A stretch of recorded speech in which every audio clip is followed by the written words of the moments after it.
h/2 के बराबर, exactly यहाँ बॉटम पर। यहाँ होल करेंगे तो रेंज मैक्सिमम आएगा। क्यों? देखो,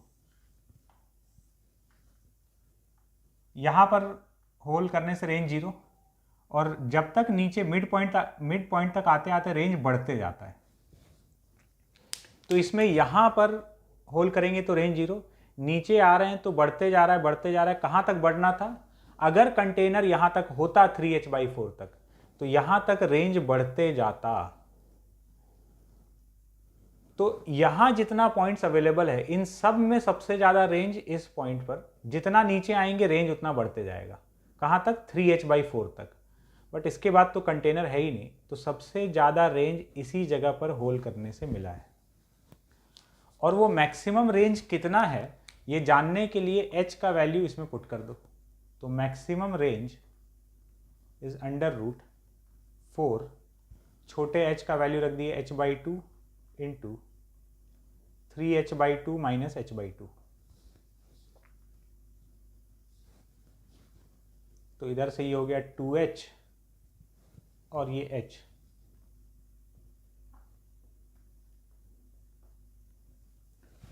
मैक्सिमम रेंज हो जाएगा √2h के बराबर। बात क्लियर है यहां तक? चलते हैं आगे, हेडिंग डालते हैं, एम्प्टीइंग ऑफ अ टैंक। अब टैंक से पानी अगर निकल रहा है कंटेनर से, तो अब उसके खाली होने में कितना समय लगने वाला है, उस टाइम का कैलकुलेशन हम लोग करने वाले हैं।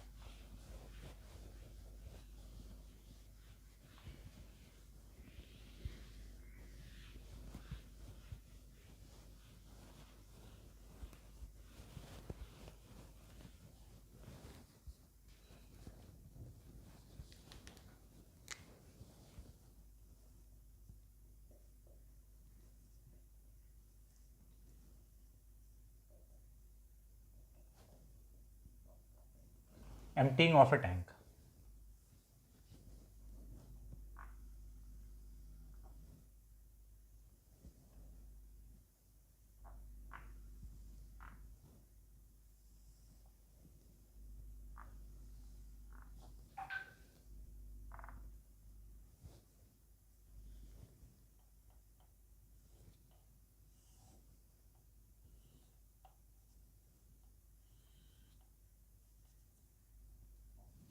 ये कंटेनर,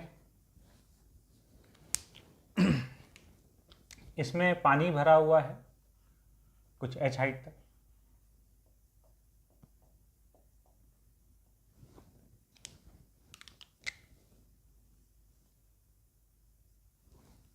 यहाँ बॉटम पर एक होल कर दिया गया जिससे कि पानी बाहर आएगा।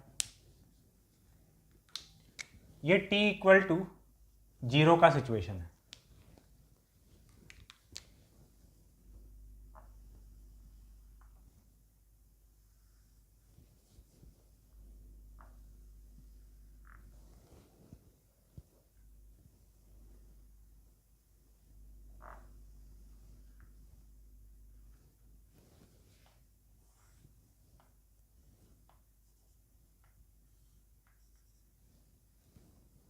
किसी टाइम t पर एट t=t इसमें कुछ पानी बचा हुआ है स्मॉल h हाइट तक।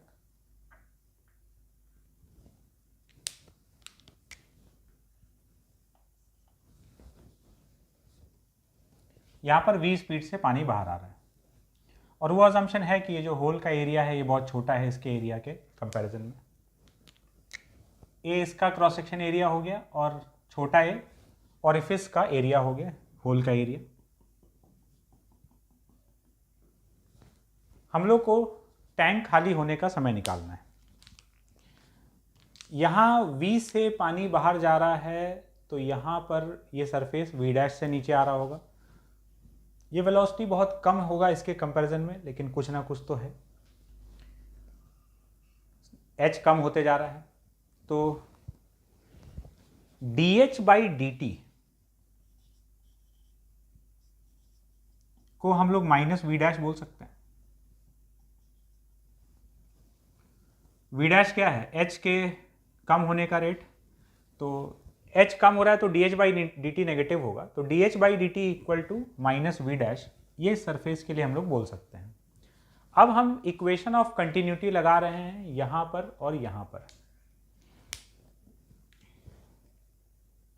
इन दोनों क्रॉस सेक्शन पर इक्वेशन ऑफ कंटिन्यूटी। तो यहां का क्रॉस सेक्शन एरिया ए हो गया, A into V dash is equals to छोटा A into V. V dash को हम लिख दिए minus of D H by D T, और ये जो वी है इसको हम लिख दिए under root two G H. तो ये अपना एक डिफरेंशियल इक्वेशन बन गया एच और टी में। इसको इंटीग्रेट कर लेते हैं तो हाइट अपने पास टाइम के फंक्शन में आ जाएगा, d h upon root h equals to a by a minus times a by a into root two ji into d t. ये सारा कांस्टेंट इस तरफ रख लिए, इसको कर देते हैं इंटीग्रेट। एच क्या है? किसी भी टाइम का हाइट। तो शुरुआत में ये कैपिटल एच था, अभी स्मॉल एच है, टाइम 0 से t। इसको इंटीग्रेट कर लेंगे, h का पावर माइनस हाफ लिखा हुआ है, ऊपर ले जाएंगे तो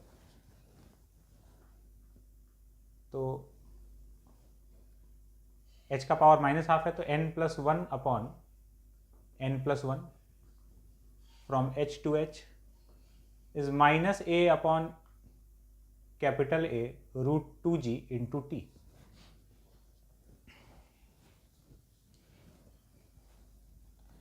तो यहां से आ जाएगा two root H, H to H, limit put कर दें,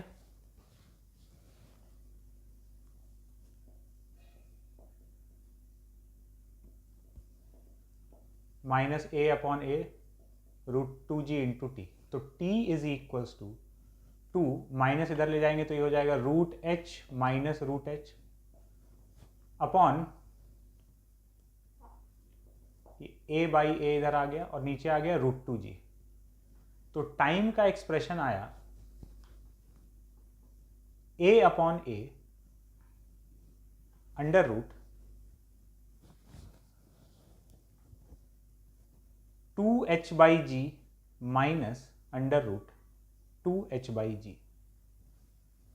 ये हो गया हाइट टाइम के फंक्शन में। ये टाइम हम लोग को याद रखना है, height as a function of time. अब यहां एक चीज और ध्यान रखें, जैसे ये छोटा h क्या है? ये बचा हुआ हाइट है। मतलब अगर तुमको बोला जाए कि 1/4 टैंक खाली होने में कितना समय लगेगा, है ना, 1/4 टैंक खाली होने में कितना समय लगेगा, इसका मतलब बचेगा कितना? 3h/4। तो h जो है वो बचा हुआ हाइट है, h जो है वो रिमेनिंग हाइट है। इस बात को हमेशा ध्यान रखना, ये एक सिली मिस्टेक हो जाता है क्वेश्चन में। अब ये एक्सप्रेशन देखोगे तो जैसे किसी चीज को अगर हम फ्री फॉल कराते हैं तो उसके h हाइट गिरने का समय under root two H by G होता है, ठीक है। ये एक्सप्रेशन याद करने के लिए ऐसे ही एक रिलेशन दे रहे हैं, एक रिलेट चीज करके बता रहे हैं। देखो, जैसे यहां से अगर हम किसी चीज को छोड़े, यहां से छोड़े, तो यहां से यहां तक गिरने का समय under root two H by G, और यहां से यहां तक गिरने का समय अंडर रूट टू छोटा एच बाई जी। तो वो ऐसा ही लग रहा है ना कि यहां से यहां तक गिरने का समय माइनस यहां से यहां तक गिरने का समय, under root two H by G minus under root two H by G into A by A, बड़ा वाला एरिया अपॉन छोटा वाला एरिया। इतना टाइम टैंक को खाली होने में लगने वाला है, ठीक है।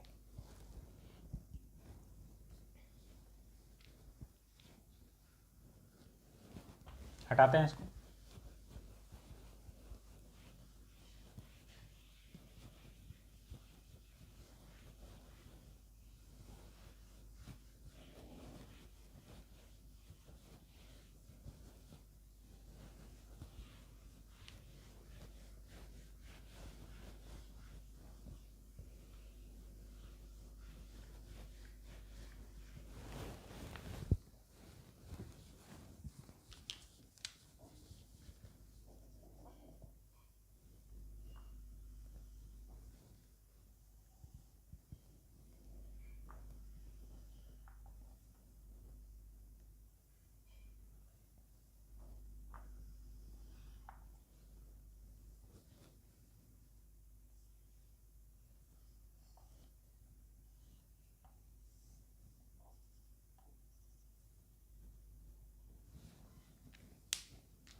इसमें ये h हाइट तक लिक्विड भरा हुआ है।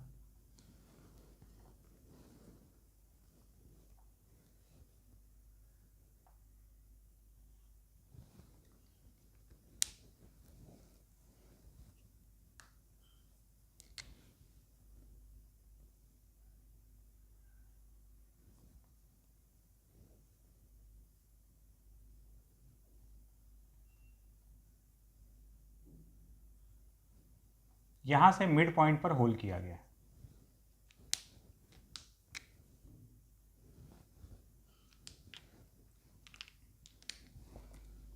Find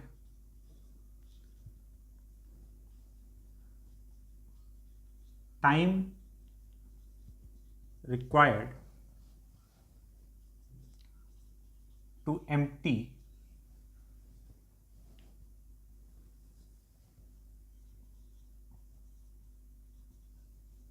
one-fourth of the tank. Capital A is 100 times small a. Capital A इसका एरिया, स्मॉल ए होल का एरिया। 1/4 टैंक खाली होने में कितना समय लगेगा, यहां पर अब ध्यान देना है ना। छोटा सा चीज किया गया है, होल अभी तक हम बॉटम पे करते थे, यहां कर दिया गया है। अब क्या है कि अगर हम पूरा टाइम छोड़ दें इसको खाली होने के लिए, तो मैक्सिमम ये h/2 यहां तक खाली होगा, उसके बाद खाली होना बंद, क्योंकि होल यहां पर है, इसके नीचे तो लेवल जा ही नहीं सकता। तो जो भी अपना फॉर्मूला है उसमें जो कैपिटल H है, वो कैपिटल H का मतलब यही है कि होल जहां से है उसके ऊपर तक का हाइट, यहां से यहां तक का ही तो टोटल मैक्सिमम कितना हाइट खाली हो सकता है यहाँ पे h/2। यहां होल करते तो पूरा का पूरा h खाली हो सकता था। तो अपना जो फॉर्मूला है T is equals to A/A √2h/g minus √2h/g।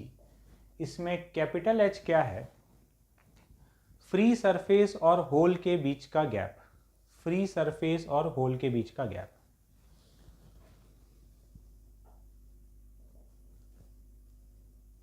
Gap between free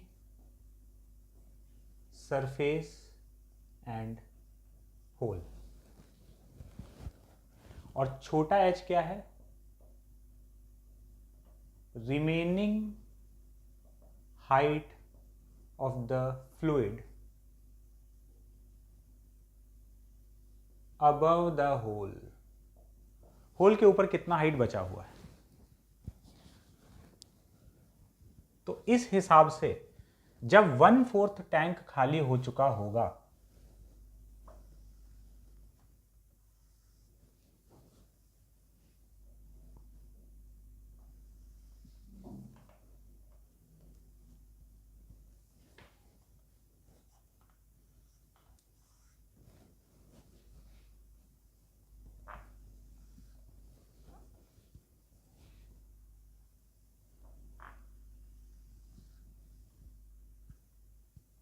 one fourth tank खाली हो चुका है,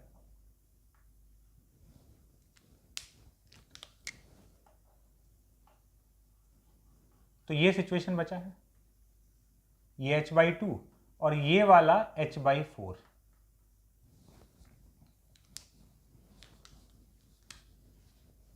तो टाइम जो लगेगा यहां पर A/A √2।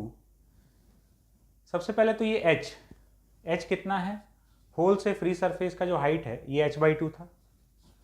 तो या इसको ये भी बोल सकते हैं कैपिटल H क्या है, कैपिटल H वो हाइट है जितना मैक्सिमम टैंक खाली हो सकता है। तो यहाँ पर ये जो होल है बस यहीं तक का हाइट खाली हो सकता है h/2, 2h/2/g माइनस 2, छोटा h जो है remaining height above the hole h/4 upon g। A/A का वैल्यू 100 √h/g माइनस √h/2g। तो ये हो गया time is equals to 100 into 1 minus 1/√2 into √h/g। इतना टाइम लगेगा इसका 1/4 टैंक खाली होने में। बोलता कि आधा टैंक खाली होने में कितना समय लगेगा। आधा टैंक मतलब ये पूरा यहाँ होल तक खाली हो गया। होल तक खाली हो गया तो छोटे h का वैल्यू क्या रख देते हैं, 0। बड़ा h तो h/2 के बराबर। ठीक है, चलते हैं आगे।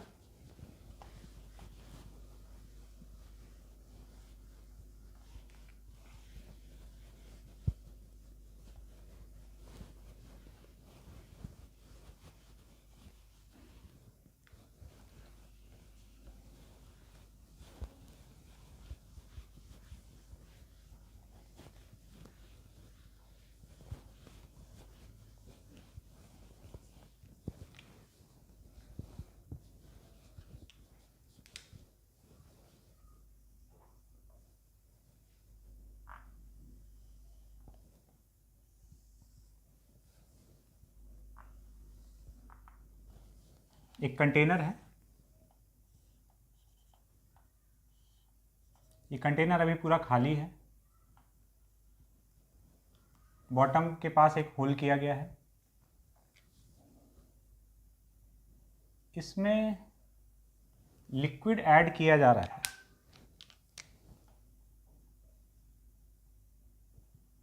के मीटर क्यूब पर सेकेंड से। इस रेट से एक लिक्विड ऐड हो रहा है, इतना वॉल्यूम पर सेकेंड। क्रॉस सेक्शन एरिया जो है यहाँ का ये छोटा है,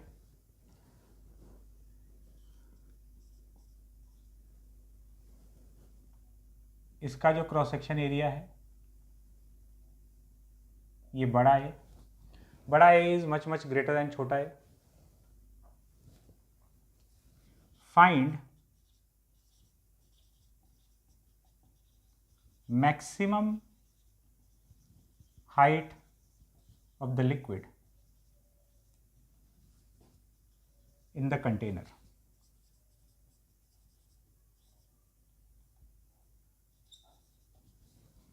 कंटेनर में लिक्विड का मैक्सिमम हाइट। ये सवाल तुरंत एक लाइन में सॉल्व हो जाएगा, बट इसका सिचुएशन समझते हैं कि ये जो मैक्सिमम हाइट बोलना चाह रहा है ये कैसे अचीव होगा।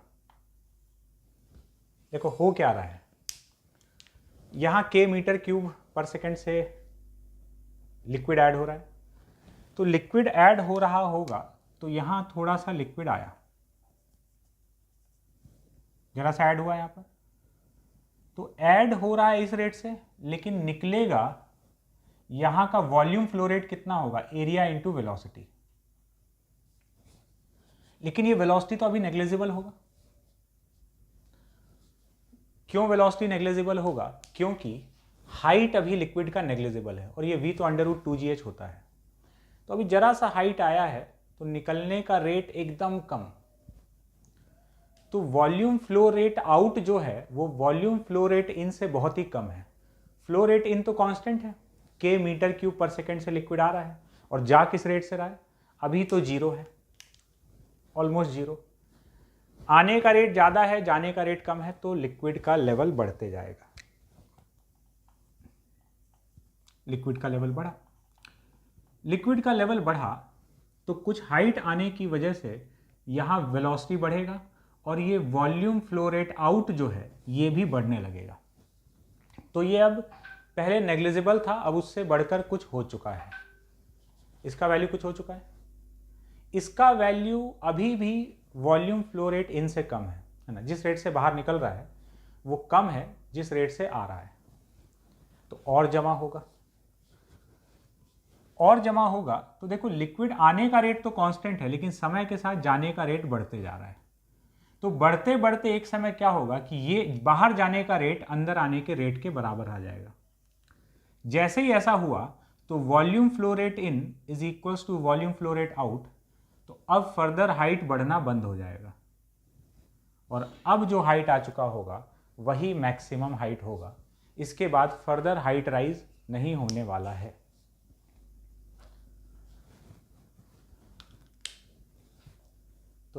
at the time of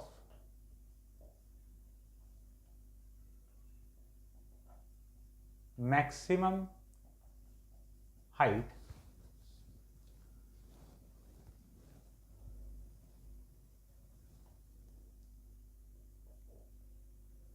volume flow rate out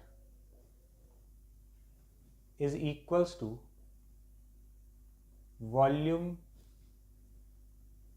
flow rate इन। बाहर जाने का और अंदर आने का रेट बराबर होना चाहिए। वॉल्यूम फ्लो रेट आउट कितना है? a इंटू वी, वी का वैल्यू √2gh लिख देंगे, और वॉल्यूम फ्लो रेट इन जो है वो तो k के बराबर है। v हो गया √2gh, this is equals to k, तो a square into 2gh equal to k square, so h का वैल्यू आ गया k square by 2a square g। इतना मैक्सिमम हाइट इस लिक्विड, इस कंटेनर में लिक्विड का होगा, और फिर ये यही कांस्टेंट हाइट मेंटेन रहने वाला है। ठीक है,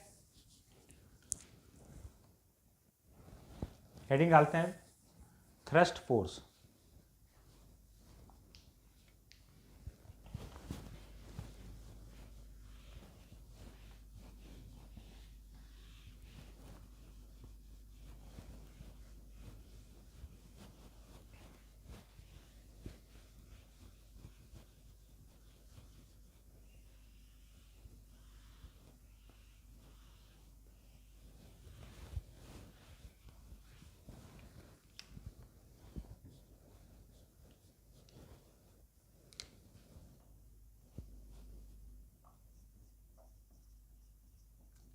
थ्रस्ट फोर्स,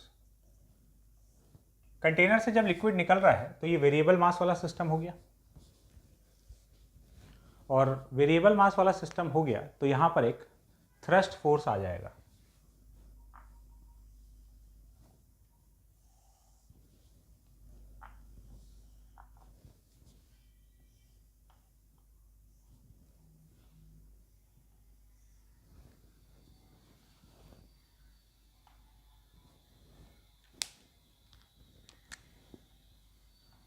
ये लिक्विड भरा हुआ है इसमें, और यहां से लिक्विड बाहर आ रहा है v स्पीड से, तो मास लगातार इधर बाहर निकलते जा रहा है, तो इस तरफ ये फोर्स एक्सपीरियंस करेगा। जैसे रॉकेट में होता है, रॉकेट में वो मास नीचे फेंकाता है तो रॉकेट ऊपर जाता है, तो इसमें मास इधर निकल रहा है तो ये उधर जाना चाहेगा थ्रस्ट फोर्स की वजह से। थ्रस्ट फोर्स कितना लग रहा होगा, तो इसका मैग्नीट्यूड हो जाएगा v रिलेटिव इंटू dm/dt।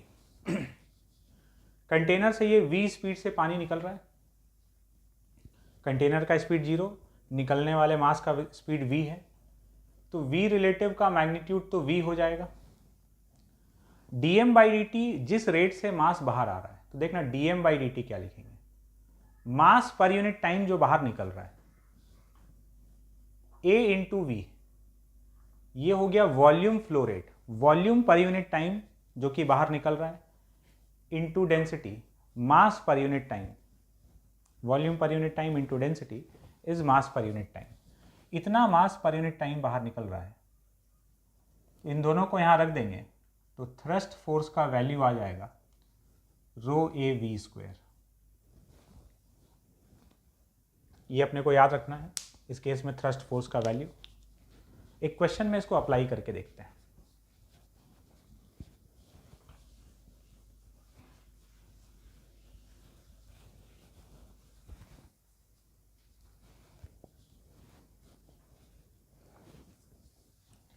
एक कंटेनर है h हाइट का, मिड पॉइंट पर होल किया गया है,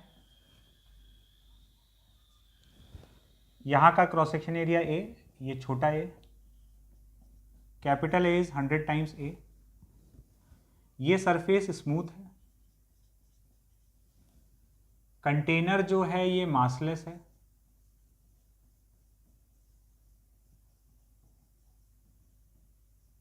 नेग्लिजिबल मास का कंटेनर है, और ये स्मूथ सरफेस है। तो अब क्या होगा, यहाँ पे होल किया हुआ है तो पानी ऐसे बाहर निकलेगा, पानी ऐसे बाहर निकलेगा तो ये कंटेनर थ्रस्ट फोर्स एक्सपीरियंस करेगा पीछे की तरफ, पीछे की तरफ एक्सपीरियंस करेगा तो ये पीछे की तरफ एक्सेलरेट करेगा, स्मूथ सरफेस पे है। Find initial acceleration of the container, container का इनिशियल एक्सेलरेशन बताना है। तो थ्रस्ट फोर्स बाय मास, इधर ये पानी बाहर निकल रहा है तो पीछे की तरफ थ्रस्ट फोर्स मिल रहा है और कोई फोर्स है नहीं, फ्रिक्शन है नहीं ग्राउंड से रोकने के लिए। तो एक्सेलरेशन जो है, acceleration of this container will be thrust force divided by mass. Mass में खाली लिक्विड का मास है, कंटेनर तो मासलेस दिया हुआ है, तो थ्रस्ट फोर्स हो जाएगा rho A V square upon M. Rho A V square का वैल्यू तो हो गया 2gh/2 and mass of the liquid इस मोमेंट पर डेंसिटी इंटू वॉल्यूम, इसका वॉल्यूम कितना हो जाएगा, क्रॉस सेक्शन एरिया इंटू पूरा हाइट, तो रो ए इंटू एच। तो अब इसमें से क्या क्या जा रहा है, रो कैंसिल हो गया, एच कैंसिल हो गया, ये 2 कैंसिल हो गया। Acceleration is equals to a g upon capital A,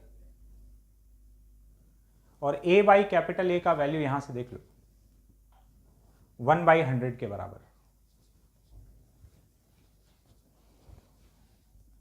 capital A upon small ए 100 हो गया, तो स्मॉल ए अपॉन कैपिटल ए 1/100।